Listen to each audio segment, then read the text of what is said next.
when it came to like growing from teammates, experiences and stuff like that, like I think it's more about like understanding that like your mind is so powerful and you allow yourself to break so easily. You know, like when we were running those separated, there was no chance in the world when I first looked at that clock, I thought we were going to be able to do it. And seeing everybody dragging across the line at the very end, it does something to you.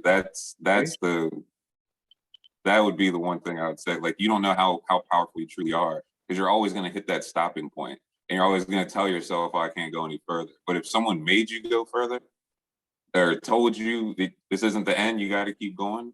Like, I was thinking, I was going to ask you, like, do you guys think you'd be able to climb like Mount Everest? Like right here, right now, if someone said, like, we're going to go and climb Mount Everest, do you think you could do it? So I think that's a twofold question. With the right equipment. Yeah, that and then the right training. This is the Stxhes Podcast. Thank you so much for coming in. We've got Brandon, Philip, Gene, Dwayne, and myself, Donnie. Thanks for tuning in. You're like, I can't take this shit no more. I'm out. Like, okay. He was out for the weekend, right? You just come out and give just 12 points, 8 assists, 6 rebounds, and 2 turnovers. We win the game. That's how it is. I see folks like, oh man, that's old folks stuff. I'm like, damn, am I getting old? Like, he would watch. I'm damn near a gangster in real life, you know what I'm saying? But no. Yo. What up, man? What's happening?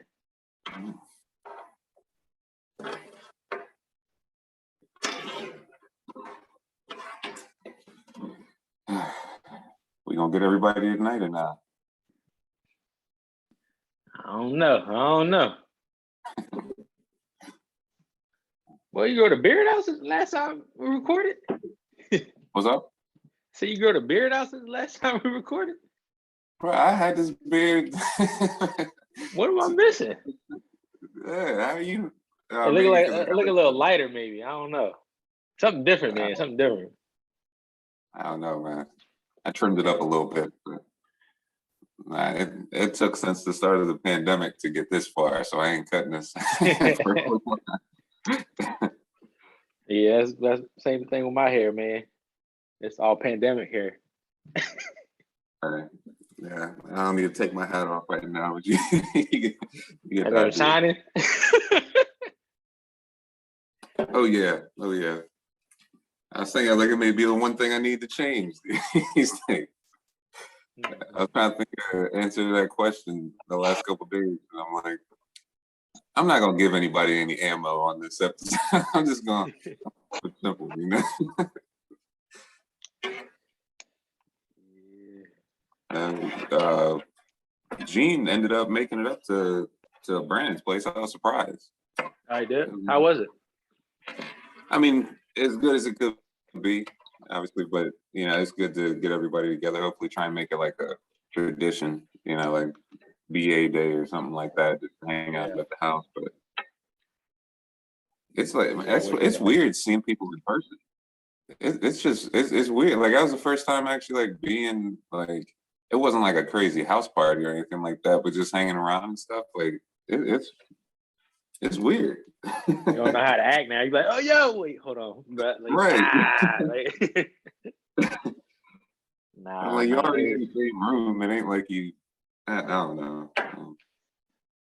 Yeah, times are different until March 1st when they lift the rest of these mask mandates. But I don't know. What's up, fellas? Oh, shoot, there he is. Is that pineapple juice? No, it's orange juice.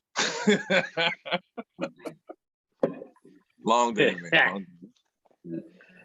I hear you, man. I'm drinking that Dorsey, you know what I'm saying?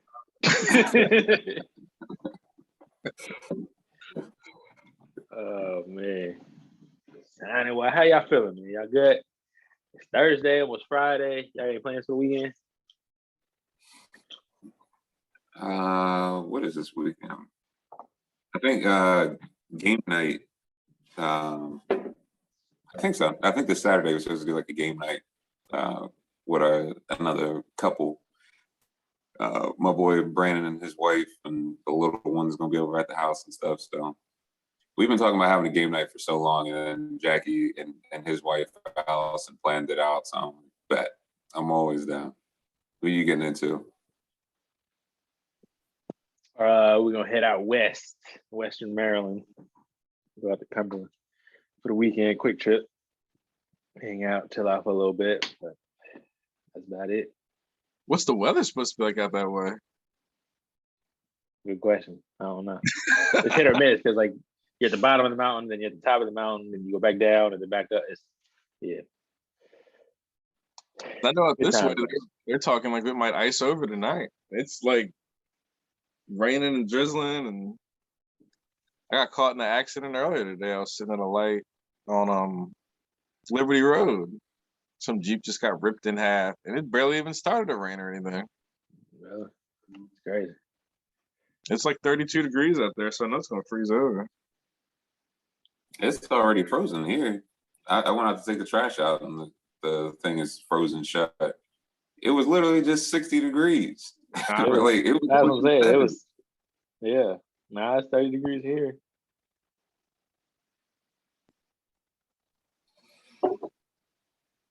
I'll be freezing outside too. That's why you go from 70 degrees one day or 65, whatever, to freezing. But climate change ain't real, man. Nah. Hocus pocus. PSA. I love how we choose to pick and choose when we believe in science stuff. Like whenever it works out to our advantage, we're gonna take that. I was talking to my boy about it the one day.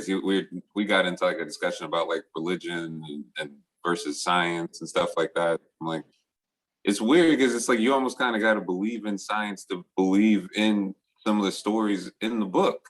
Like it's so contradictory in those rights. Like it's just anytime that you add a human element to anything, as soon as you add it, it's just if you can find something that can go wrong, somebody's gonna figure out a way. You know, but I mean, so hear me out on this, right? So we can predict the weather, or individuals can predict the weather, tell us what's going on. You can predict hurricanes, right? Why can't we prevent hurricanes from happening? Like, isn't there? Have you seen? Was it No Country for Old Men? I haven't seen that movie. So yeah, like this Tommy Lee gun Jones and Josh. Oh shoot!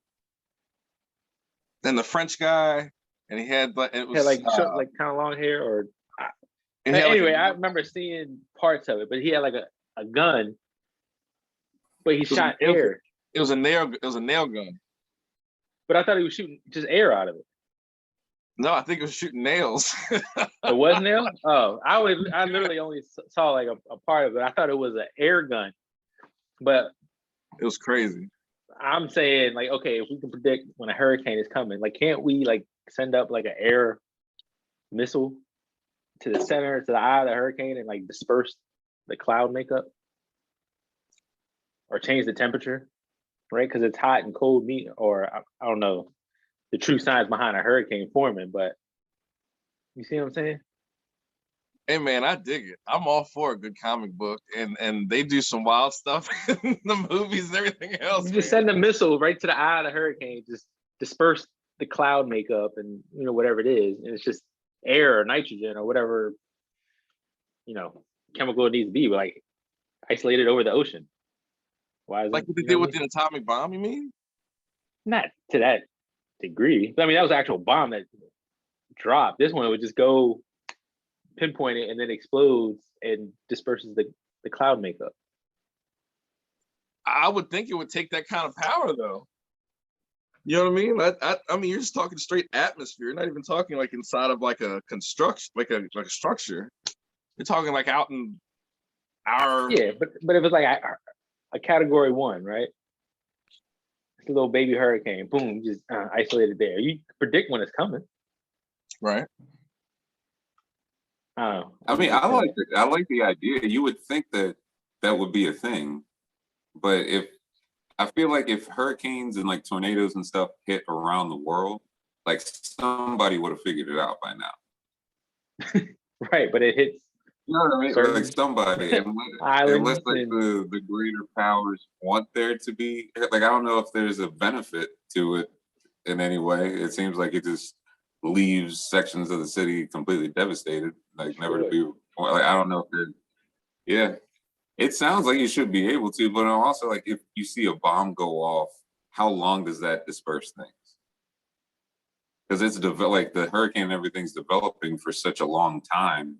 If that hits and it doesn't really do anything because the atmosphere is still the same afterwards, what would it take? That's why I was with Don with that atomic bomb. Like besides the radiation, obviously it comes off of actual explosion. I'm not saying like radiation, but like if you have, say, the formation of a hurricane is like the ocean water, the humidity, like it's a combination of natural causes, right? Mm-hmm. So like if you just send a quote unquote missile of CO2 or just oxygen for that matter, just disperse the makeup. I don't know, maybe I'm just You might be on to something. You may be on to something. I mean, if you think about it, like when they talk about people that have like crazy migraines, I know it's on a like a molecular scale compared to like a hurricane, but they take one pill to break the cycle of those migraines or whatever. So you might be onto something. If it breaks the cycle of the rhythm of an actual huge weather storm, a hurricane or whatever, then maybe that would knock it out. Maybe that would disperse the cyclone or however it's built up. Yeah, I don't see.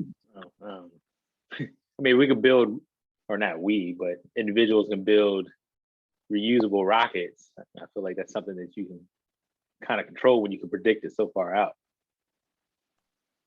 You say reusable rockets? Yeah, Elon Musk he's built SpaceX. He sure did. Oh, I got you. So if we could do that, where they're landing on, a platform the size of, I don't know, the size of like a football field or half a football field, and I feel like that's something that you could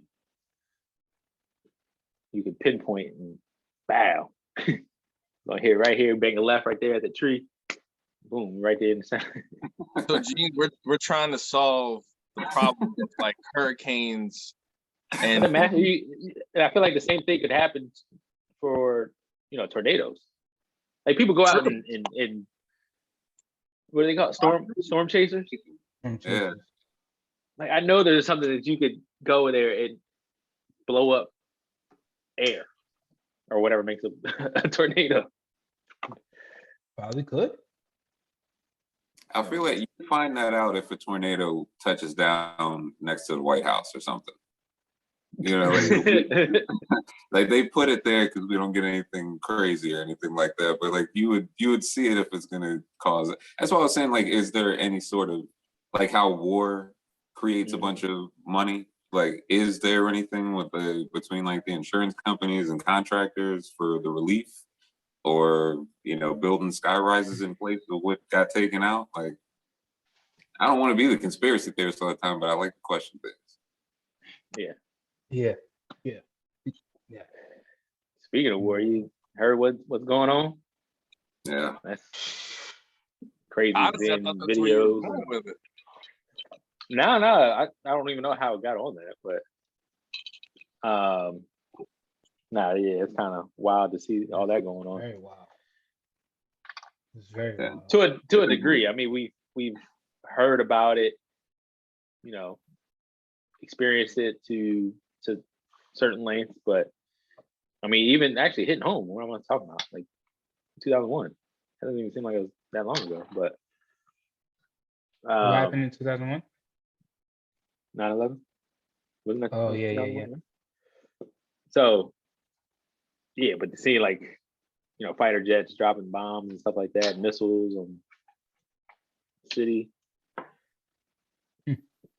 It's What one a- thing what a to talk time. about terrorist attacks and stuff, man, but war.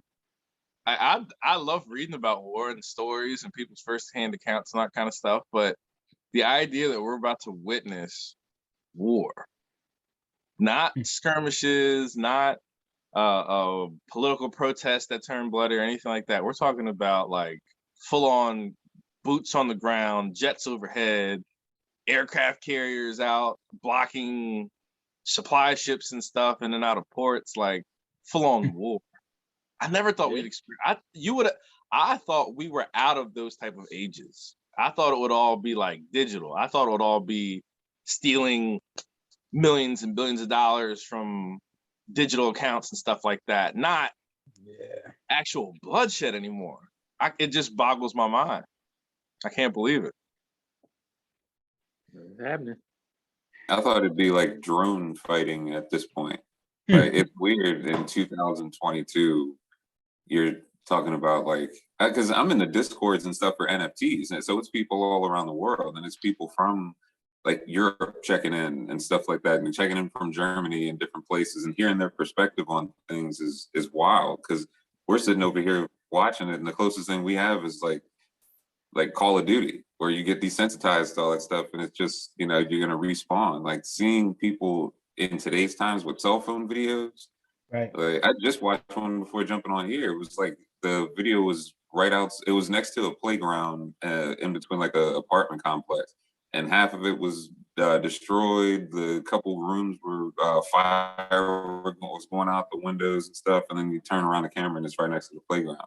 You know, so it's like even seeing like the 9/11 footage, like that's like burned into our memory at this point. But it's different seeing the footage from like a little girl in her bedroom window, and there's a jet flying over, and you see the bomb go off, and all the kids like, that's crazy, bro. Very crazy. What do you do? Very. They were talking about people, and I think the thing that really struck home for me was it's a developed country, right? Mm-hmm. We're not talking about like drug cartels that have gang warfare in these impoverished cities in Mexico or anywhere else in Latin America. We're talking about a country that's so similar to ours. They've got cars and trains and huge buildings and just a very well-developed society. And they're being attacked by a much larger group that damn near controls most of Europe through natural resources and what they can offer everybody. They can literally cut off the rest of Europe and have everybody impoverished and pitiful and sad like that. That's the kind of vice grip that they have. And they're like daring people to join in on this. This is no different than World War I or World War II. They're like waiting for other people to ally with Ukraine. Like, this is insane. You can't write it any different. Like, this is literally jumping out of the textbook into real life, and we don't know where this is gonna end. And it's a news story that's being mixed upon like traffic outages and cell phone towers being rebuilt and like random stories. Like, this is real life possibility of World War III, and it's just being blended in with everything else. What? Yeah, that's what we were saying. Like, yeah, we've been desensitized to what other folks around the world actually have to deal with and experience. You know, we're fortunate enough to have conversations digitally, virtually, you know, not in the same room, but there's plenty of folks that don't even have access to basic internet, basic, you know, to clean water to drink, food to eat. So, wow. We'll see how it unfolds. But with that being said, like if it were to happen, you know, to you know, on the state side or homeland or whatever you want to call it, you know, what is there something like what are you thinking about? Like, you know, I know the topic was potentially what do you regret? Right? That was the topic, right? What would you change? Along those lines. Yeah. Huh? What would you change? Oh, what would you change? Yeah. I mean, so at that, you know, thinking about it, like it's like, what do you do during those times? Like, if you're writing your story right now, like what would you change about your life?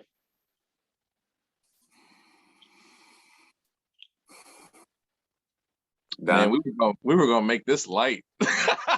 Like, this was supposed to be a fun one. This is not. I mean, it's still on the individual. It's still on you. Like we were talking about a little bit, like it can be anything right now, moving forward. Like, what would you change if you had the opportunity?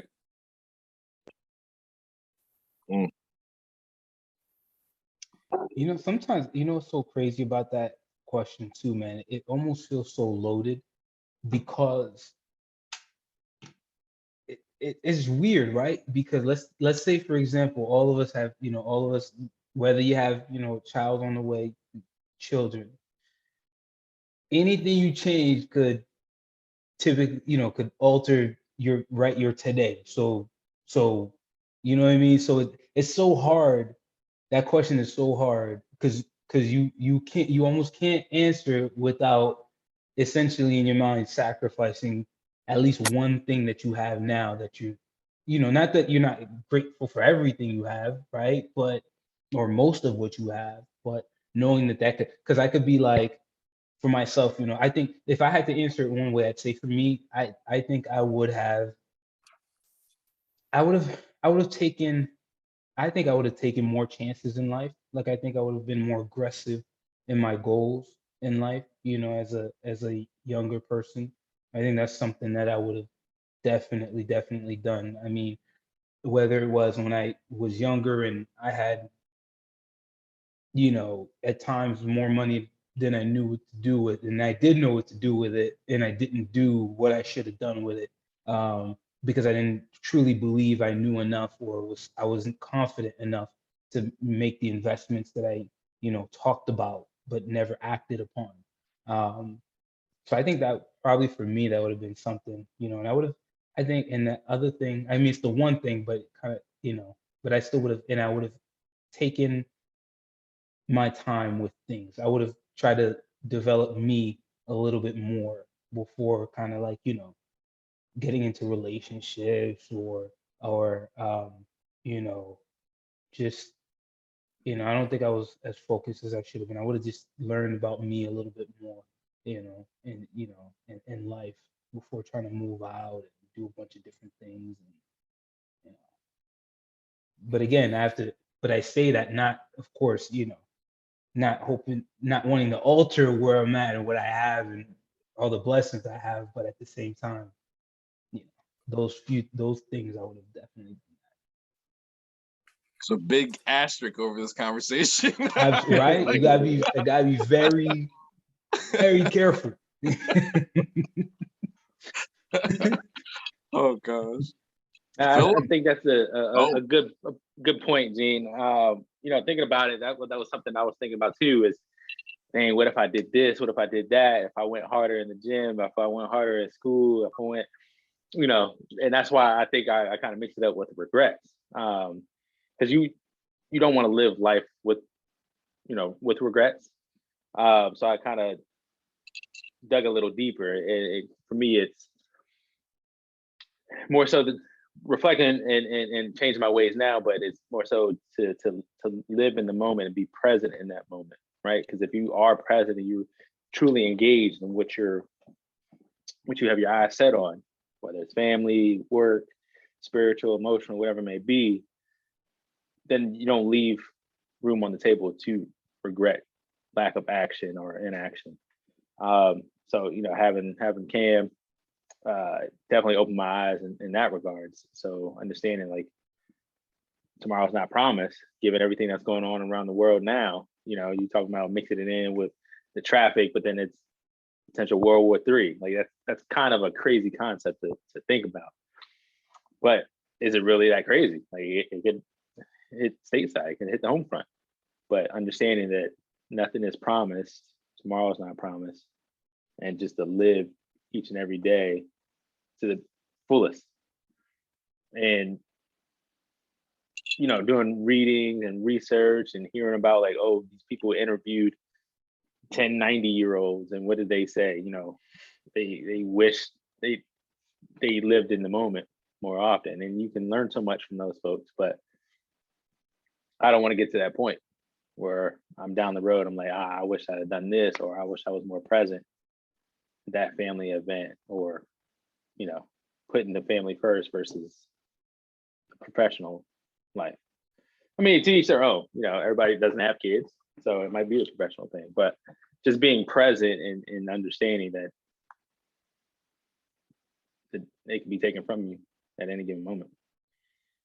So that would be my thing that I would change if I could, and I'm in the process of doing so now. Yeah, I hear that. Definitely Mhm. that, man.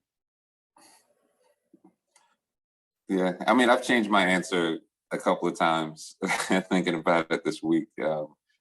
Because, yeah, like you said, I mean, it depends on how you look at this question. Because if we're treating it like a sci-fi movie, when you go back in time, that little ripple effect changes so much. Because for me, I'm like, I would love to go back and remember the crazy college times, like not blacking out at all these parties and stuff like that, and actually being present for my college experience. But at the same time, it's like, I feel like I wouldn't be the person I am today if I didn't go through all those experiences that happened afterwards. So I'd say, I'd say if I could change anything, even like in the present, like moving forward, it would be the ability to dictate my own schedule and not be locked into a 9 to 5. Because like it's weird. Like me and Jackie have been together with 10 years now. Like, and I just told her when I was upstairs, I'm like, I can't tell you how like happy I am.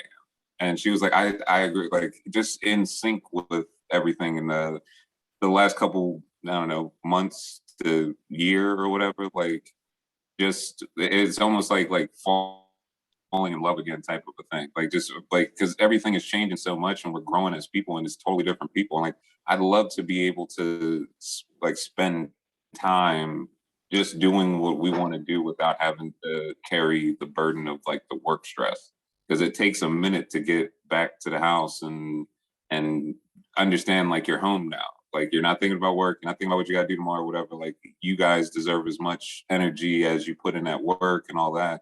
So it would be nice to be able to transition that into truly, which we're working on, been working on it for the last couple of years, like getting to the point where your side hustle, your passion makes enough to pay the bills.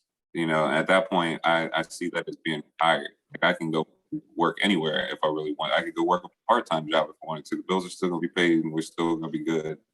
But that would be the biggest change, because I can't get that time back. Those years, all those hours that you spend, you just don't get that time back. I'd love to be able to spend more time at home and doing things that, actually give us energy. Don't take it away.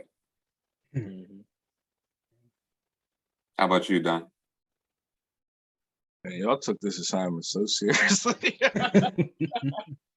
said, I ain't studied for this exam. Right. I think my answer that I had really thought about was, I wish I had played a sport and stuck with it and had that kind of like that push from mom and dad to be like, no. Yeah, this was hard, but it's going to continue to get hard until you get better. You're going to push through this. You're going to be better for it. I feel like if I would have stuck with a sport and not just like a hobby, like art or whatever, like if I would have stuck with something that was not only challenging mentally, but physically, and earned a bit more discipline and structure and the whole teamwork, camaraderie, being pushed by another adult besides a parent, developed relationships in that regard, I know I would have been quite a different person. I feel like I would probably demand more for myself and for the people that I care and love about. I think I would have a higher regard. I would have higher expectations than I do. Not to say that I just don't care, but the people that I know, including you guys, you think a lot differently in team-oriented environments and stuff like that than I do. I feel like I fit more as a cog. I'm comfortable with that. I don't jump up and pound the table and say, no, this is what we need to do. And that's like a mindset I feel like that you develop in a team-oriented sport or the military or something like that, where you face challenges as a group and as a team. And that's something that I just missed out on. I know that for a fact. And I know it would have changed my outlook in a lot of different ways. Not that I haven't been successful. I have been. I know what that feels like. I feel like it would have been a different level of success, not only professionally, but as a person, as an individual, like on a personal level. And something I've thought about a lot, and it's not a huge regret, but it's up there. It's top fiver, and something I've thought about a lot. It's something I definitely wish I would have actually done and stuck with it, whether it was football or baseball or whatever. Like, many sports that we played as kids, and as family and all that kind of stuff, the possibilities were endless. We joked about it before, even with like tennis in high school and middle school and stuff like that. Like, yeah, you would have got ragged on initially, but hindsight's 2020. That's the kind of sport that is a lifelong fitness sport, and you could have gotten scholarships and everything else for it, because not that many people are doing it. So yeah, that was my regret. But Don, what's stopping you from making that change now? Like you said, that would have definitely helped you being in the athletic environment. But if you think about CEOs of great companies, like how many of them actually played sports or were on teams and things like that? You know, I feel like that's a skill that you could develop when you put yourself in a situation where you're uncomfortable, and that forces you to grow, right? I look at it like Brandon's talked about in terms of investing. Like when you first started working, if you had that mindset of, I'm going to start putting away money now, not just in a savings account, but investing it so that it quadruples and all that kind of just keeps folding over at an early age, you'd be in a different position when you're 30s, your 40s, and 50s. I look at it the same way. Yeah, I'm learning that stuff now. The past couple of jobs that I've had, they've been nothing but team-oriented jobs where you don't have a choice but to lean on people and people lean on you. And it's been great. It's been huge. It's definitely developed me as a person. But I can only imagine where I would be if I would have had a lot more team-oriented experiences growing up that were very challenging that I had to work through and persevere. That's all I'm saying. Yeah, I completely agree. It's still lifelong learning for sure. I'm not at the end of the line, God Lord willing, but yeah. Oh yeah. I mean, with that being said, though, like for me personally, I mean, I won't speak for Dwayne. I know Dwayne played a lot more sports, like organized sports. I used to hate playing organized basketball. That's why it made it very easy for me to not play my senior year and just do football. Because like when it comes to the team oriented stuff, it's like, yeah, like we were all very close and friendships and everything. Like I feel like the things that I took the most from were like the really, really difficult basketball practice, like the conditioning, where we had a bad game where it didn't seem like we're putting in enough effort, and we show up and there's no basketballs in the gym, and the clock just says 30 minutes and we're just going to run separators the entire time. And everybody was just like thinking that he was just like bluffing, but we had to do 28-second separators. And as soon as you finish, you get back on the line and you run it again. And seeing JP throw up in the trash can and then get back on the line. Like that's those types of memories, because football is my favorite sport, but I played wide receiver. So I love being under the Friday night lights, and when the ball goes up in the air, the only person on the field you're looking at is me. So I'm not going to drop this ball like that. Like I love that feeling. But when it came to like growing from teammates, experiences and stuff like that, like I think it's more about like understanding that like your mind is so powerful and you allow yourself to break so easily.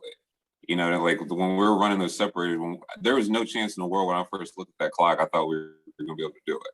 And seeing everybody dragging across the line at the very end, it does something to you. That would be the one thing I would say. Like, you don't know how powerful you truly are, because you're always going to hit that stopping point. and you're always going to tell yourself, oh, I can't go any further. But if someone made you go further or told you that this isn't the end, you got to keep going. Like I was thinking, I was going to ask you, like, do you guys think you'd be able to climb like Mount Everest? Like right here, right now, if someone said, like we're going to go and climb Mount Everest, do you think you could do it? So I think that's a twofold With question. the right equipment. Yeah, that and then the right training, right? Yeah. Because you can't just go into a job or go into a game 6 or whatever without having that conditioning, the knowledge, the preparation, and everything like that. It's interesting you say that because one of our games in college, Eric Weinmeier, he's a blind guy and actually climbed Mount Everest, and he spoke to us before our rivalry game against Lehigh. So yeah, I mean, anything is possible. You say that, right? Once you set your mind to it, you can't be stopped. But like Phil, when you do your 50 push-ups in the morning, right? I'm sure that like 40th push-up is like, oh man, I don't know if I can get to 50. You know, you get to 45, it's like, oh man, dang it, help me. But if you switched it up and said, okay, every morning I'm gonna do 70 push-ups, I guarantee that 50 push-ups, and you stopped at 50, like the 50 would be a breeze, right? It's crazy the limitations your mind can put on yourself, on your body, but it's also crazy of what you can accomplish if you set your mind to it. So we've been told this all our lives, right? But knowledge is power, but applied knowledge is really the true power. Like you were saying, Don, that the team sport and things like that, how further along you would be, or the investing side. Like you knew this stuff prior to joining any kind of team, or the investing prior to actually starting to invest. But it's applying that knowledge that we know at that point to get us where we need to be. Right? You didn't have to be on a team to understand that teamwork makes the dream work, right? You could have watched championship football games or you know, old Jordan film, or the Bad Boys, the Pistons and things like that. You understand that, right? You understand that concept. Yeah, it's one thing to watch the Mighty Ducks play and be like, oh man, they did it. They came from the streets. But it's like to actually experience it is a whole different level though, man. Like I would like to think I knew that. Yeah. I agree. But it's pushing yourself to the limits, like Phil was saying. Like you can go outside, nobody else around, and you can run 10 miles if you wanted to. And you would, if you had to, you would push yourself through it. But it's you actually taking that first step and understand that you can accomplish anything. I hear you. I used to watch Gene, like he would tell me these war stories of going to the gym, and they were never war stories to him. They were just like, yo, I'm benching this and I'm curling that and I'm doing this. Like, that's cool, man. That's fantastic. I'm happy for you. And you would just like every other week or whenever we would see them, like you would see his games. I'm like, oh my gosh, man. Like he's living those infomercials. Like when they sit there and keep telling people, like, if you follow my routine, this is what it's going to be. This is what you're going to get. You stick to my food prep program and all. Like he was doing it, and it was dope. It was a great example. It was huge. Therapy. It was everything. Yeah. Man. But when you think of the greatest athlete of all time, like who would you say is the greatest athlete in your eyes now? I mean, it's easy to say Michael Jordan because that's the documentary that's sticking in my brain like the freshest one. But like, I remember a lot of natural athletes too. There were like the Gale Sayers and the Jim Browns and the Bo Jacksons, these guys that were like genetically gifted, and they were pushed in a direction probably as young kids, and they just excelled exponentially whenever they had stepped on the field or whatever they were doing. But yeah, it's probably like the first come to mind would be Michael Jordan though. What about you, Phil? Just greatest athlete no matter the sport. Mm-hmm. My gut says Allen Iverson, but over the years, I feel like it's Terrell Owens. Holy crap. I mean, Randy Moss is my favorite wide receiver, but when it comes down to it, if you stripped away the craziness off the field or whatever, he could do everything. Like, he was a freak, and he still is a freak today. Like, at some point, we got to give him his flowers. Like, he arguably, like, he played on the same team with Jerry Rice, and then I remember him catching that game-winning touchdown, and he never stopped after that. And he almost single-handedly beat the Patriots after breaking his leg like 3 weeks before. Like, I'd put him up there. And I'm thinking like physical attributes as an athlete. Yeah. What about you, Jay?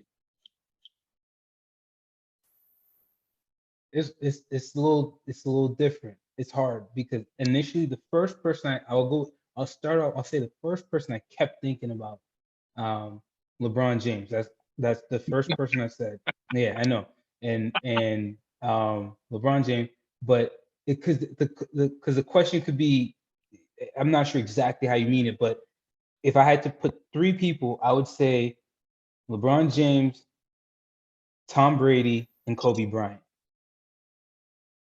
So Kobe Bryant, because I mean, the work ethic. We talk athlete, physical specimen. I mean, we don't, he wasn't the biggest guy and all that, but the same way kind of you think about Michael Jordan, but I just think about his work ethic and what he could do and how he could play through almost anything. Nothing could stop him.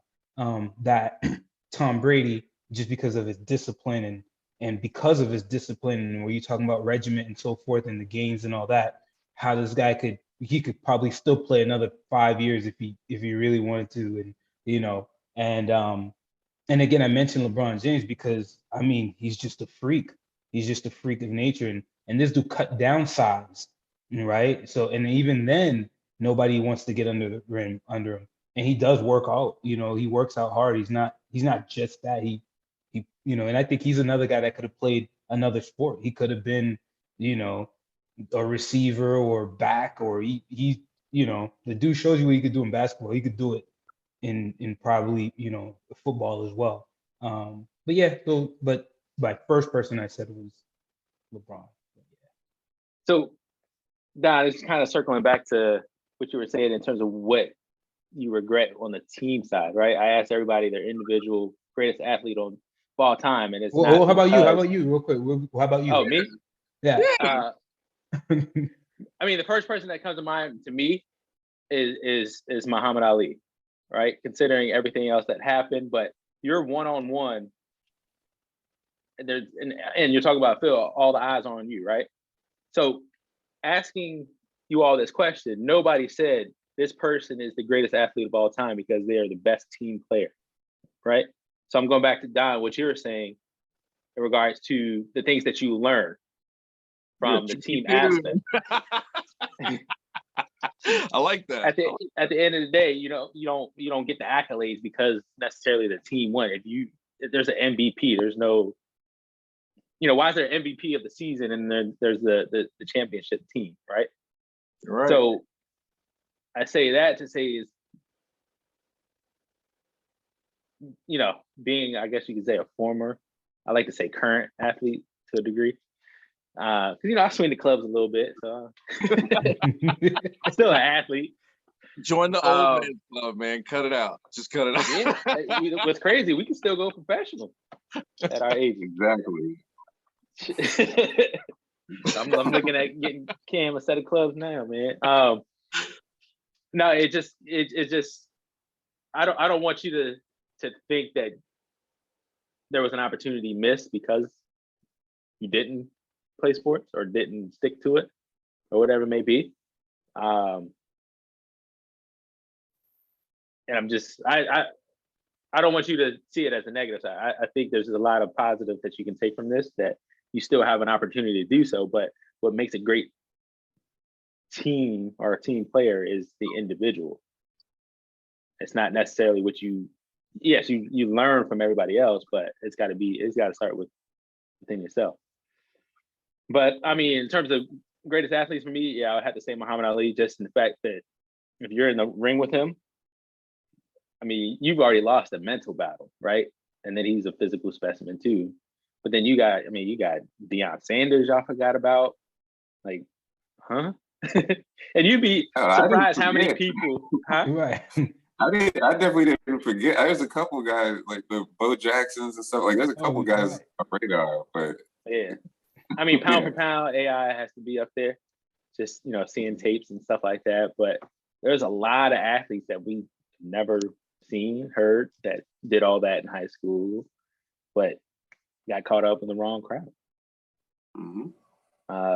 There's some close family members and friends that we know that, you let our parents and aunts and uncles say it, they were gods growing up, but just got caught up, and it's unfortunate, but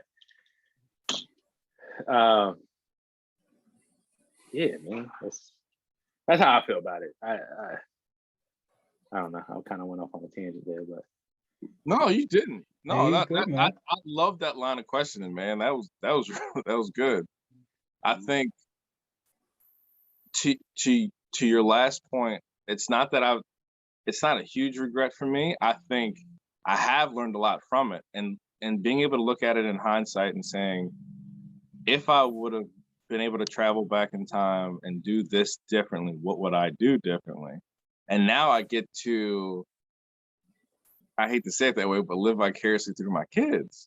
I'm not trying to say they're going to be the next Michael Jordan, Serena Williams type of thing. I'm just saying, like, the things where I fell short, I can try and push them in that direction and say, hey, look, when you go out and play in the field, introduce yourself, ask them their names, like, have this conversation. Like, all right, if they play quarterback this time, I want you to say, hey, look, I wouldn't mind playing quarterback. If you feel like it, I wouldn't mind playing quarterback for this next couple of snaps. Or if you don't mind, let me serve this couple times and you serve. Like, being a little bit more assertive and trying something new. I love being able to push them and seeing what happens. I don't push them to the point where they're like, Daddy, my knee is broke. I can't walk. It's pushing them, like, pushing them and nudging them and saying, hey, look, this is going to be okay. Like, I know you're nervous. You don't want to do this, but you'll be fine if you try this and see what happens. And then we have something brand new to talk about. I love it. There's nothing more rewarding than seeing their face light up when they try something new. And it's like, oh my God, the world's even bigger now. There's nothing like it. And for the things that I didn't do and pushing them in those directions just to see what happens, whether they like it or not, they've done it.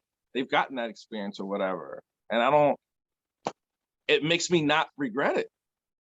It makes me not regret it anymore, getting to see my babies do things that I didn't try or whatever, because I wasn't pushing those directions or whatever the case may be. Like, it just fills me up.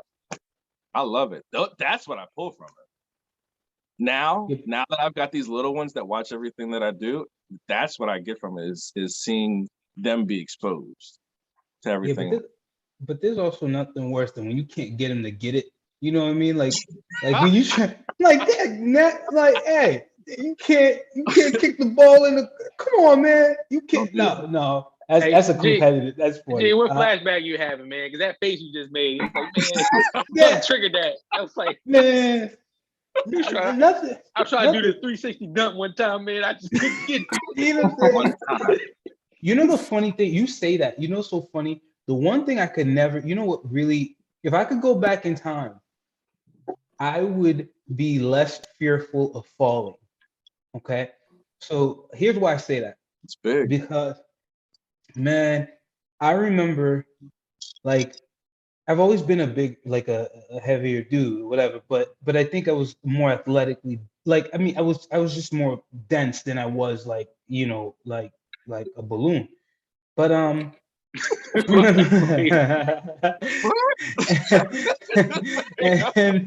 I wasn't fluffy, is what I'm trying to say, right? But I remember, like, I would always try to dunk, and I'd be in the gym, and I'd be with, you know, a couple dudes that play, you know, college basketball, you these were collegiate athletes, and then I remember I had one dude, man. He's like, man, you could dunk, and he'd clear out the court. He's like, go ahead, man, you could do it. He tried to lob it, and this, no matter what, I could not dunk. Like I could jump up, I could grab the rim, and so forth. I could get the ball to the edge of the rim, but I couldn't dunk it, right? And every time I'd go to approach that dunk, I knew I was leaving a little bit behind because I was afraid of falling. And you know who was able to dunk? Those cats that were jumping up high, and they were dudes that did fall. But they maybe fell once or twice, maybe just that one time, or maybe never at all, but they were willing to just go up there and just slam it. But for me, I always kept a little reserve because, and it's so funny because I could kind of, it's funny because I could see like my son now, like I could see he's goofy at times, he could be clumsy, but he's still a very careful kid. And I'm like, he must be getting this from me. Like he's cautious, like he watches his moves. Like if he falls, most of the time it's going to be on his butt, it's not on his head, on the back of his head or something. He's just kind of cautious in what he does. Like he'll try to walk around with his eyes closed, but he'll like, keep his eyes a little bit squinty so that way he makes sure you don't, but it's so funny, it's just little things. But the thing is, man, I never gave it everything. And I elevated. Dude, I look like I could do it every time, but I just never gave it 100%. So I think and that's the same thing I talked about, that aggressive. So I think when I thought about that, I thought about, I think maybe that was the trigger. I was thinking like, just giving it your all, like, no, you know what I mean? Just don't be so like, just do it. Just 100, go. Because when we think about some incredible people like skateboarders or people doing some incredible things, and it's just they are more passionate about getting it done than they are worried about hurting themselves or failing. They just want to do it, and they'll just give everything to do it. And I think that's So that kind of, I thought about that. So that's why when Lil Man, I know there's gonna do things that he's not gonna be good at, but we're gonna instantly stop that, because we're gonna be like, no, let's switch over to the next thing. You gonna be good at whatever it is that you're gonna be good at. We're just gonna quit, and then we find that, and then that's what you're gonna give 100% to. Like you're gonna go hard. Don't be afraid to fall. Just Yeah. And that lesson applies to the professional life too. If you're starting a business, being an entrepreneur, Phil, you talked about it, and things like that. But like, don't be afraid to fail. Fail fast so you learn quicker. Touch that stove, I guess, at an early age, it's gonna be hot. Versus down the road, you learn quicker. But it's an interesting take that you have in regards to your kids, on how you would have them on the field or the court and everything like that. I don't know if I would be that way. I'm like, look, you go out there, eat little boy's lunch, take the ball. Like I ain't like, nah, go introduce yourself. Nah. By the end of the game, I'm not there yet, but that's just a mentality I have. But right. I mean, going out there and introducing yourself as I don't know. I feel like back in the day, if you were going to be especially the quarterback, if you're going to go and be the quarterback, you make sure that you're undeniably the quarterback. Like, I'm not going to be like, how about me take some reps and then you take some reps? Like, nah. Like, we all know who the quarterback is. It just depends if the coach puts me in yet, but I'm going to be the quarterback. Like, that's like going into any situation. It's like, I'm very humble until you make me show you that I'm not to be played with in it. Like, all right, I won. Cool. I'm not going to talk trash to you, because the best trash to me, I told this to you actually, Don. When we were up at the house playing cornhole, throwing the bags back and forth, you and Dad got up like 18-2 on me and Mom, and you celebrated. And I told you, I said, you remember, don't act like you don't remember. He said 28-3. Celebrate. That literally happened. This literally happened this past summer. It just happened. I told him, I was like, keep that same energy, because we're not going to lose this game. I don't care what the score is. And the end of the game, he was quiet. And my mom started laughing, because I was like, I don't hear him saying anything anymore. Like, I wasn't talking when I won the games prior, but you wanted to talk when you said those are the little things that I look for. As a competitor, I'm looking for you to doubt me. I'm looking for you to just get a little bit of confidence. I don't have to say anything to you after this because you're going to go home. That car ride home is long as hell. Until the final score reads that I lost, I'm going to win this game. There's just no doubt in my mind until, and if I'm playing a game that I've never played before, all right, my expectations is a little lower. But low key, I'm probably gonna go home and watch some YouTube videos, and the next time I show up, I'm gonna be if anything, for me, especially having the son come up, I want them, no matter if I'm playing a sport or anything else, I just want them to see, oh, he's about it. He said he's gonna learn how to play the piano. Now this dude's Jamie Foxx. He's playing the keys. Because that way it's gonna translate to anything that they do. Like there's gonna eventually become like a separation in terms of what you're able to give advice on if they're playing something that you've never played before. Oh yeah, most definitely. Yeah. Oh yeah. I think you would have gotten that same, but if you would have dedicated yourself to anything that you wanted to do, you'd get the exact same learning experience out of whatever that is. If you stuck to just doing poetry, just doing artwork, doing remote control cars and stuff like that. Like if you, all it would take I forgot about that. Yeah. That's just as much a sport as anything else. Like you're competing. That's all it takes. So what happens the night that you stayed up all night right before the race and you did not think you could fix something, you got to work and you went one race. It'd be the exact same feeling. I can promise you that. It's not that team, it's that individual, and that's what I was talking about. Like it's finding that inner drive, or that motivation, to Phil's point. But we got to talk about what y'all just both said, man. I'm over here trying to make my kids multifaceted, and y'all like, no, screw that.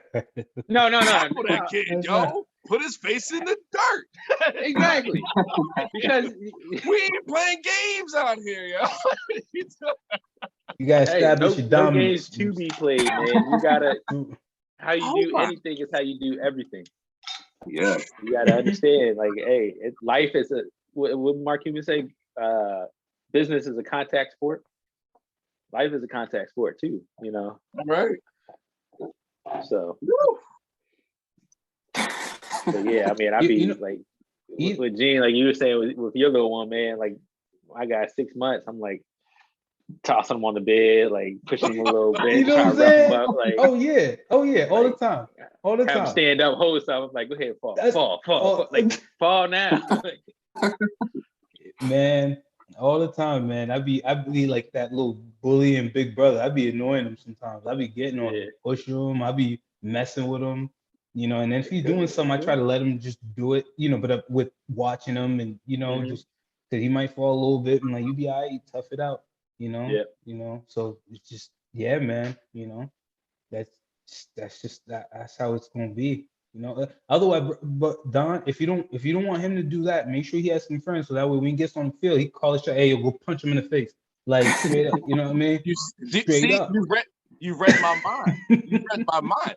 See, he's team building. He's developing a squad. That's what I want. I want him to be able to have a whole bunch of people that are just as multi-talented as he is, but he knows who to call. He has resources. Or my daughter. Either way, man. I'm a smart CEO too, man. Yeah.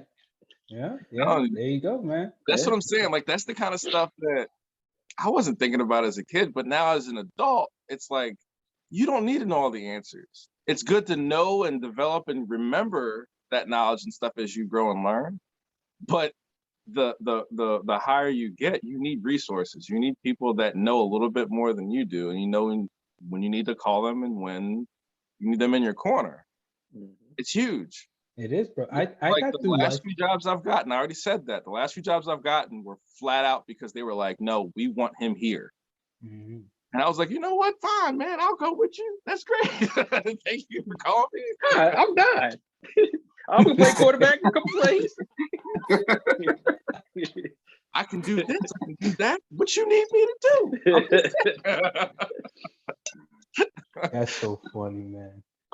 I used to struggle with that though, because like I remember the first time playing organized sports, I was playing up at was it St. John's Catholic? I think it's a Catholic church up there, but their summer league in 6th grade, and I know like me and Dad used to get into it because he would get on me for not shooting more, and he was like, "You like to pass it to your teammates? That's great. Get everybody involved.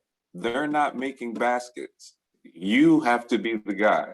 And I'm like, but the play that we're running, I pass it to him. And it's like, I couldn't get past the feeling of, like, at that age, I just didn't want to be the guy. I'm like, all right, well, the coach gave me the green light to shoot whenever I want. But I know it's going to feel good when you make this basket. You missed the layup.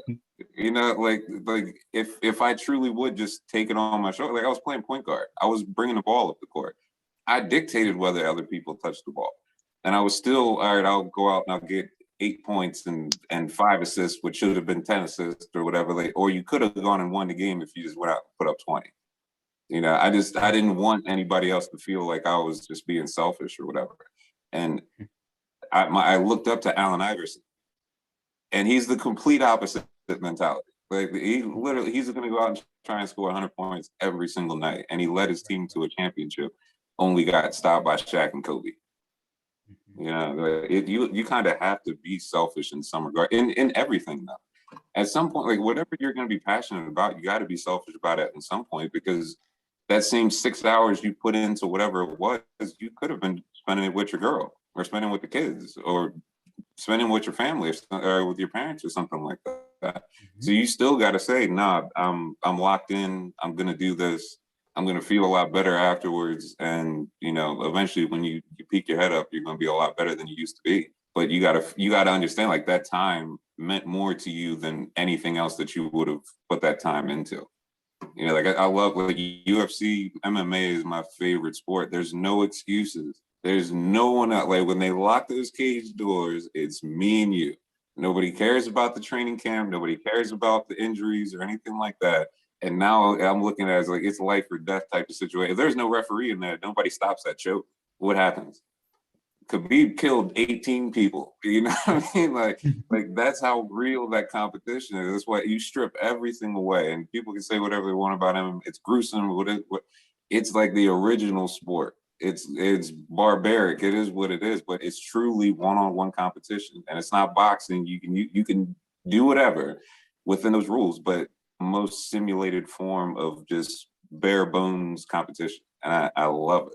I absolutely love it. It feels like we're circling around a theme here, and I'm curious as to what you guys think of it. But like, where do you think that killer instinct comes from? There's some of us that have it, and some of us that don't. Like some of us that get cold feet and say, "I want to spare this person." And it's like, where do you think these people, like you said, the Allen Iversons of the world, the Khabibs of the world, the John Joneses of the world, the Michael Jordans of the world, the Kobes of the world, it doesn't have to be physically like actually killing somebody, but the idea of like, it's me or them. Yeah, like, where do you think that comes from? I think there's two parts to it, in the sense that you're either born with it and it's instilled with you from birth, or there's a particular event that happens during your life that sparks that flame. You know, like if something were to happen to my kids or something, you know, like I would be able to lift a car up if they got trapped underneath it. You know, it's so not a bad example, but you hear about like at times of fight or flight, the superhuman strength that comes out, or I mean, know how to say it, but I think it's going to be like some kind of event that triggers that spark to have that killer instinct, that mama mentality, that it's me or them.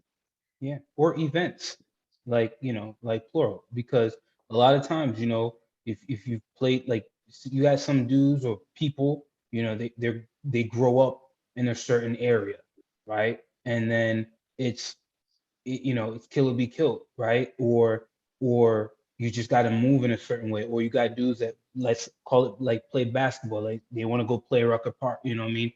You're gonna play with other people that are gonna talk smack to you all the time. Maybe you're not, and then all of a sudden you building tougher skin, and it's a continuous thing, or even with parents, a child is being raised a certain way, and the parents just always tough on them, or this and that, or something way, and they develop that, you know. I think those are and, like, like Duane said, I think a lot of it you could be built, you could be born with it for sure, and then it's developed, right, more in life, because you face these situations that change you, so, because not everyone's like that in the beginning, and then life circumstances changes them over time, or, like you said, just a one instance, and all of a sudden it's different. Like, I know for my own life, I know, there are ways that change, there are things that changed about me, given a couple situations in life that just kind of changed me forever, and it's just, that's the way it goes sometimes. But I do think sometimes, yeah, you could be born with it, and an event, like Dueno said, or multiple events, just kind of get you tougher skin, and then Yeah, you can be born with it too, but not actually have that piece nurtured, right? If you don't go through those events that you're talking about, or exposed to a situation where that part of you comes out, because you mentioned Allen Iverson, you mentioned Kobe Bryant, like they had two different upbringings, right? Completely different. But that killer instinct, right? But they both did what? They both played basketball, and you imagine they played against how many different dudes, how many different personalities, and you know how sports be, you gotta, you can't be a punk. Look at dudes that come into the game and like, dudes that could get punked, and you don't make it too far. Ain't nobody respect you. You ain't getting numbers like that, because you gotta be able to go in there and just give zero, F's, and be like, nah, I'm better than you, I'm a dunk on you, I'm gonna do this and do that, or shoot the lights out, and then you gotta have it, you gotta have it. But I think that happens. I mean, that's sports. I think that's a sport thing. That's not just all life. But did you feel like you ever faced that, Phil? Do you feel like when you play sports, playing, against different people, competition and all that, like it made you a little tougher, made you, or do you feel like that was just you always, it didn't matter? That was I think yeah. I mean, I also grew up with a big brother that I wanted to beat. Like, no matter what, like, Don probably wasn't taking the game nearly as seriously as I was, but if he beat me at something, I'm going to spend my time while he's doing whatever, I'm going to be practicing, and I'm going to beat you this next time. I remember, I think my dad was using the Seahawks, and I was using, like, the Jaguars. It was like NFL Game Day 96 or something like that. And he beat me in that game, and I ran downstairs crying, like, because he was talking trash the whole time. The entire time from the start. And my dad talks trash to me no matter what. No matter what we're doing, he always talking trash. And I never forgot that moment. It was like to the point where I hated losing more than I even enjoyed winning. So, like, you're not going to beat me. There's so many trash talkers, so many. If you ask anybody if they play 2K, they're the greatest player of all time. And I love to prove you wrong. And like I said, I'm not going to talk trash about it or anything like that. I just like the feeling. We can have a great conversation after this game is over, after I've won. I'm not going to talk about the game or anything. I'm going to ask you what else you're getting into this weekend or whatever. As long as we both know where we stand. That's all. Like, even talking about it right now got me like, it's that competitiveness. Like me and Jackie go back and forth playing like video games and stuff like that. She's amazing at Nintendo 64, and she knows I'm low key frustrated But it's my girl, so I'm not gonna get mad about it or anything like that. But even she'll like poke at me and stuff just because she knows if it's anything else, I know. All right, cool, you're gonna win. Like I'd rather not lose. It's competition though, man. Like, what are you gonna say to a dude that just beat you 21-0?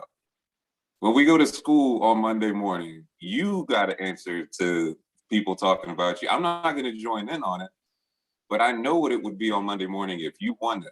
So I love sitting in that. It's my guilty pleasure when it comes to competition. I love shutting people up. That's so funny. But so when you were playing sports, did you face that a lot? Like, did you face a lot of trash talkers, or was it, did you feel like you had to kind of, put on a braver face or a tougher, stance, or it wasn't really like that? Yes, basketball. I mean, football wise, I remember just about every game. Like, you're going one-on-one with a corner, and we were a running offense anyway. So majority of the game, you can talk trash to me because we ain't gonna throw the ball. But now that it's 3rd and long, but I know for a fact they're gonna throw a jump ball, Hail Mary, you ain't coming down with it. So I remember this one kid came up to me and he was just like, "And what you gonna do?" And I didn't even think he was talking to me because I was just like, I was in my own world. Nobody was talking or whatever to me. And he said something to me. I looked over at him, and he's like me mugging me, and I just looked and and then they hiked the ball and I scored a touchdown. Still didn't say anything to him.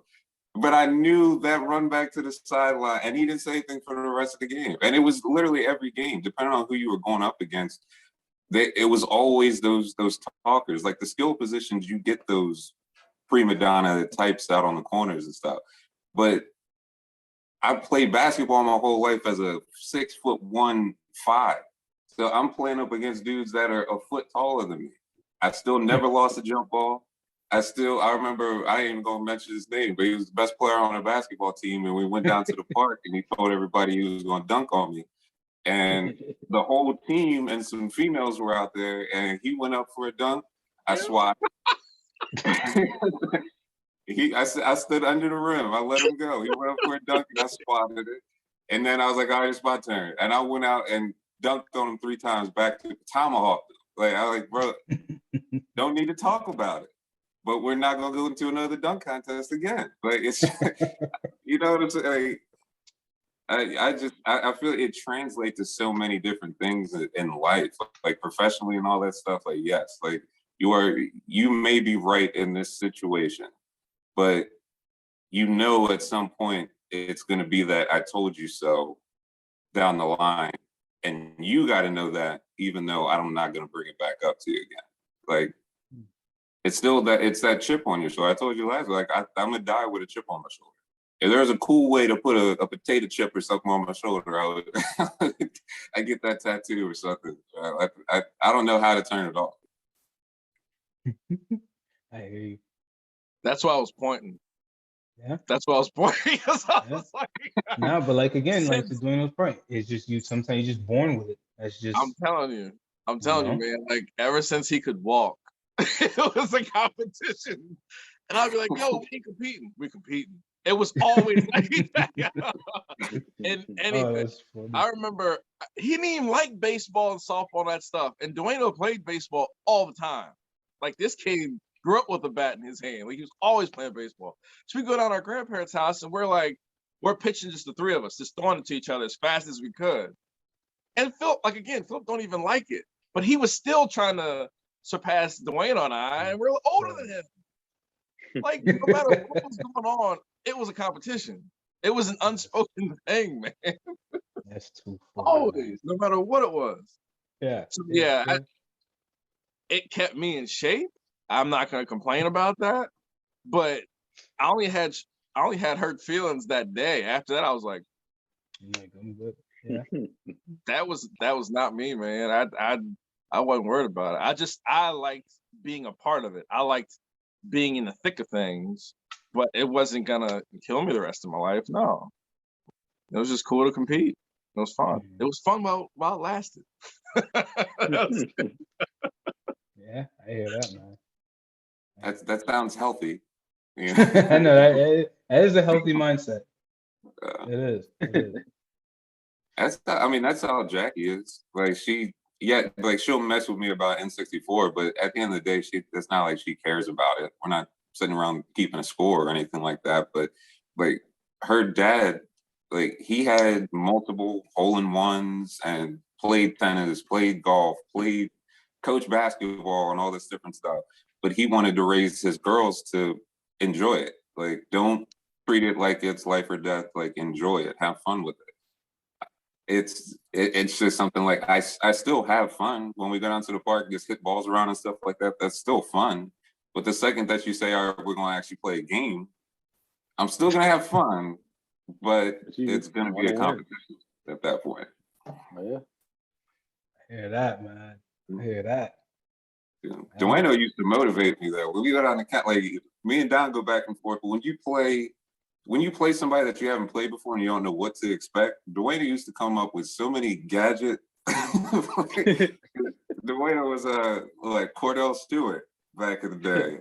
And it used to be so frustrating because it wasn't like he's not talking trash or anything, but I'm like, now he just beat me. I'm only gonna get one game in. Now I gotta go home and then wait for another like 2 weeks. Oh, get that. Dwayne did talk trash. Like Dwayne was a super competitor too, but he did talk. He ain't like losing at all. We weren't gonna stop playing until he won. To this day, man, it's I love the trash talking aspect of it, but understanding that, you know, if you are getting your tail whooped, that you can only do so much. But for me, my dad always said it too. Like, I played better in sports when I was angry. Like, I had that fire lit, you know, and part of that was somebody else talking trash to me. But I also was able to spark that fire myself by, you know, getting under their skin. And that's part of the reason why I feel like Muhammad Ali is one of the greatest athletes, because he can get under your skin, figure you out, and that's game over. You know, we're playing these team sports, and it's a run in another direction, but I'm lined up. You know, oh yeah, I'm about to catch this on you. Yeah, you about to get smoked, whatever, bam, bam, bam, bam. And as a run play, you know, I'm already in their head. So next time I do it, I say it like, yeah, right, okay, I'm out. You know, so. And I get that from my dad, man. And y'all got the text messages. I still remember the text when he sent it out when he was talking about the Madden game, how like, he beat me. It was a fluke play, like a glitch in the game or whatever. And he wants to send it out to the world. Like it, I was like, come on.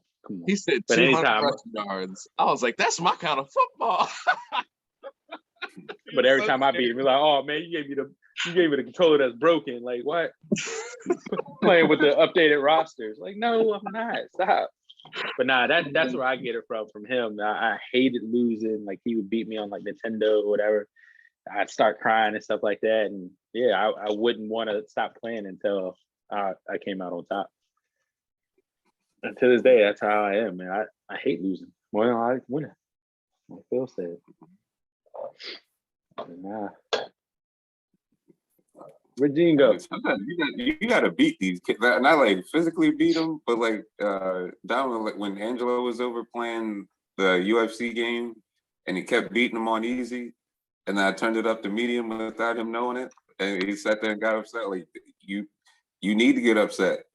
Beating him all day, what is that gonna do? You can go and knock this dude out easily. You ain't getting any better. Now that he challenged you, you want to put the sticks down? Like, nah, like, go get him back. You know, like, that's the only mentality that should be there. We were not allowed to play with the adults or like Rick and Monch unless you can compete.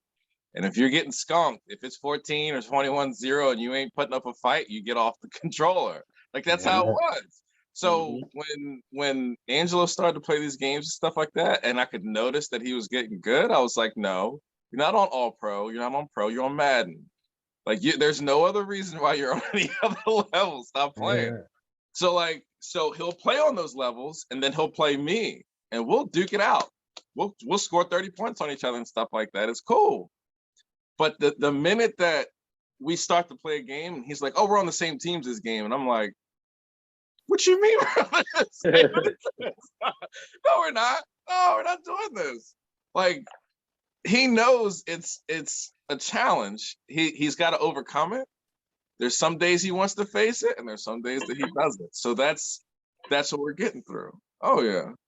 He knows. Yeah. He loves to win so much that he's starting to think of loopholes the way to so he can win. Oh yeah. I never thought I'd see it in him. It's there. He don't like losing. He don't like losing. What do they always say? Losing hurts more than winning feels good. Like, something along those lines. I agree with that. That statement. So. And that, I mean, you actually are from like the New England area. I grew up. I liked the Patriots at like age 8 because I thought they had a cool logo. And then years later, they ended up winning Super Bowls, and then I became the bandwagon fan. But like being a fan of that team, and you're the only one in your school, in elementary school, and middle school, and high school. And then when they started winning, that narrative shifted to all of a sudden it was like anytime I hated watching the game. It got to the point after like the 3rd Super Bowl is when people started hating them. Like just can't stand them anymore. It's no longer like America's sweetheart Tom Brady. It's like, no, we can't stand these dudes. So now I'm going into every Sunday watching the game like, just don't lose. Like we're expected to win. Just don't lose, because I got to deal with this all week. If you lose, everybody gets excited. The second anything bad happened to the Patriots, everybody got excited. Like, oh, that's why they won. They cheated. That's why they won. They did this. Like, isn't that I don't crazy, feel like man? having to. I don't want to stick up for these. They don't need me to stick up for them. We both know the truth. Like, whatever it takes for you to go to sleep well at night because your team got beat by them. It is what it is. But again, you can't talk. It comes to a point where you can't talk trash anymore either. When you expect to win, I don't see you talking trash. And like, I see why getting in someone's head, like Israel Adesanya does it, Conor McGregor will do it. It makes sense. Art of War. John Jones will do it. For me, I think you not knowing what I'm thinking is just as great of a puzzle. Like, see, like if I'm trying to get under, if I got somebody trying to get under my skin and I don't give them a reaction, you can keep trying to act like, oh, I got to them. You're thinking in the back of your mind, I don't know what to expect. Like, I really have no idea what's about to happen. And you're going to find out in the game, and you're going to be there's going to be a shock to your system. It's not going to be to me. I'm going into it the same exact way every time. But like with the Patriots, it's like you're going 13-3 every year. Those 3 losses hit harder than those 13 wins. Exactly. Every single time. Every time. The one loss in the Super Bowl, 18 wins.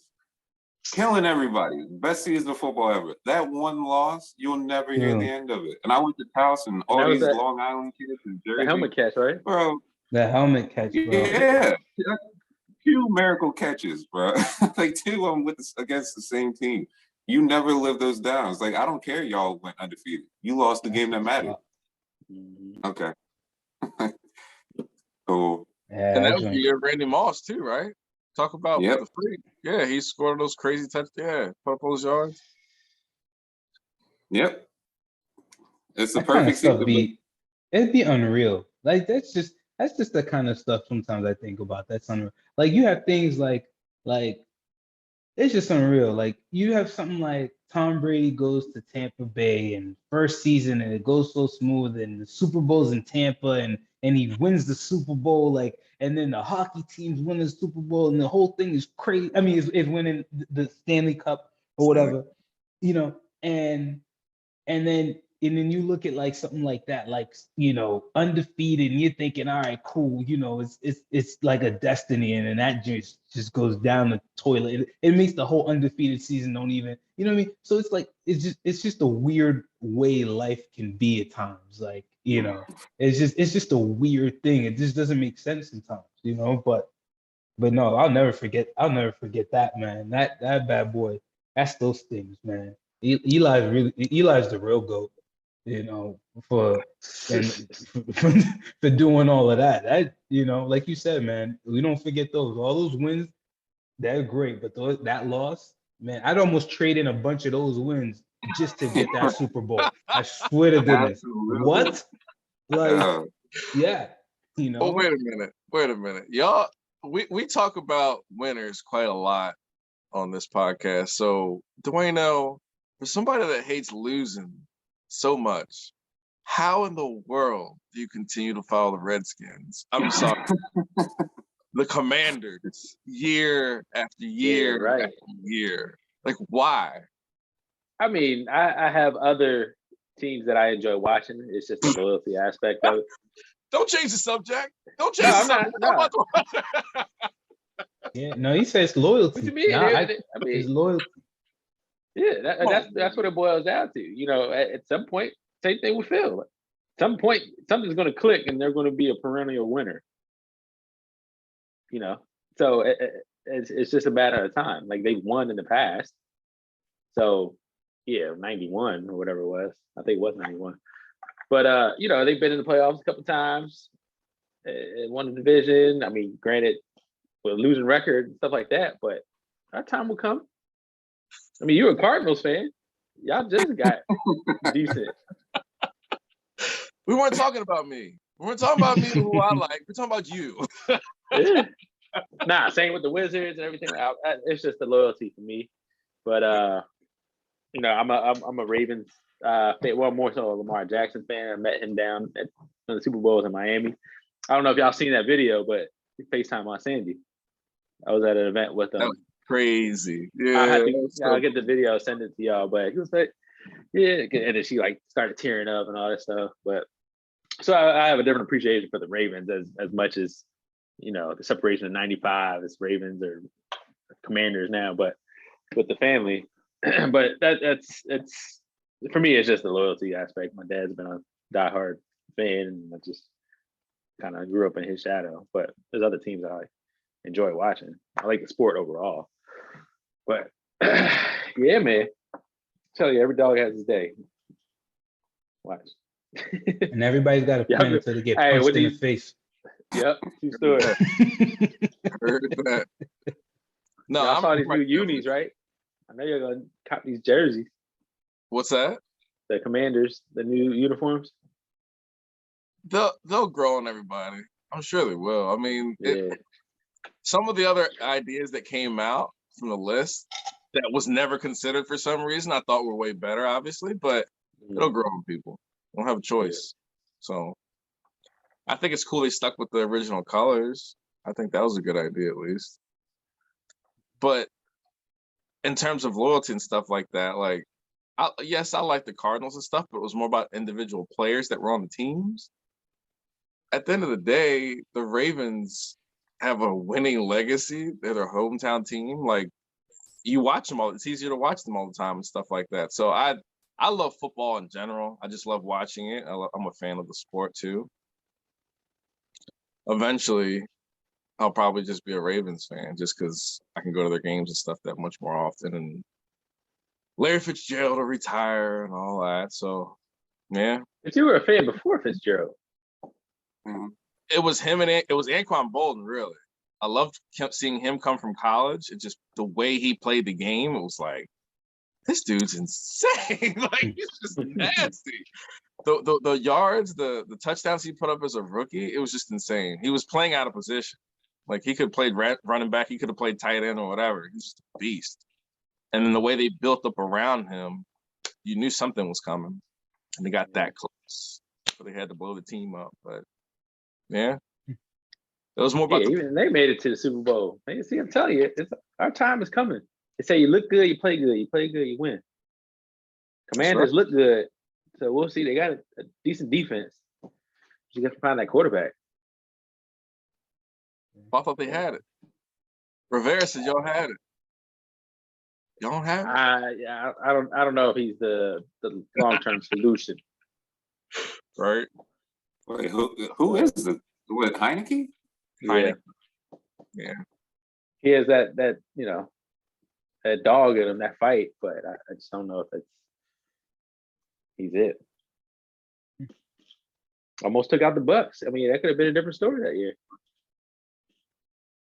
So I mean, It's like, to me, it's like at the end of the day, I'm not like, I think my perspective on sports changed throughout college when like I studied sport in college. So I did business administration, but also I primarily focus was sports business.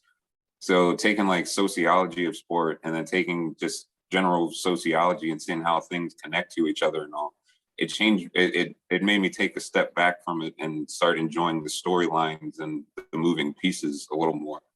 And I started looking at like, why am I taking this to heart when I don't have any sort of like I don't have any tie to the success or failure to this team, yet I'm carrying it with me.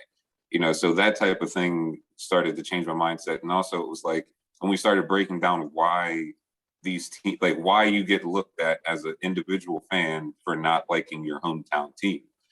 And when I started watching football, we didn't have a football team. And even what it was like 96 or something like that, 96, 98 or whatever, when the Ravens, that whole thing happened. So at that point, like our dad, he was cheering for the Eagles or the Vikings, and my mom was just watching football at that point. Like she'd watch the Colts or the Browns or something like that. So we all had random teams that we were liking. I just didn't switch over to that team. And truth be told, we're from Carroll County. So it's not like we're that close to DC. So, and we're not really that close to Baltimore either. It's not like it's truly a hometown team, but the psychology behind fans looking at each other like, oh, well, you're not loyal to the city. But I'm from Detroit. Like, I have to be a fan of a terrible organization. Like, if it was a stock, I would invest my money in something else. You know, like I have nothing to do. Why do I have to feel like a loser because my team went 0-16? Like, I can't stand the decisions. 99% of the decisions that the Washington Wizards make, I can't stand it. And I still go to the games. I still want them to win. But I'm most likely going because the team that they're playing has players on it that I want to watch. Because it's just never fun basketball, you know? And we finally get like a high draft pick and we get Otto Porter. Or like we got John Wall one year, but then it's like him, Brad Beal, and Otto Porter. That Otto Porter always sticks in my mind. So I had such high hopes that year, and it was such a weak draft class. And then you look at the offseason moves and stuff like that, and I'm like, I don't like the name the Wizards. Like, I don't get it. It has no ties to Washington at all. It was just, there's so many things, and I still want them to win. I still want them to win just for the fact that, like, I want to, you know, in a perfect world, if I was going out in D.C. or whatever, I want to see the people in D.C. happy. Like, I like when the Ravens win, even though they're going to talk trash to me.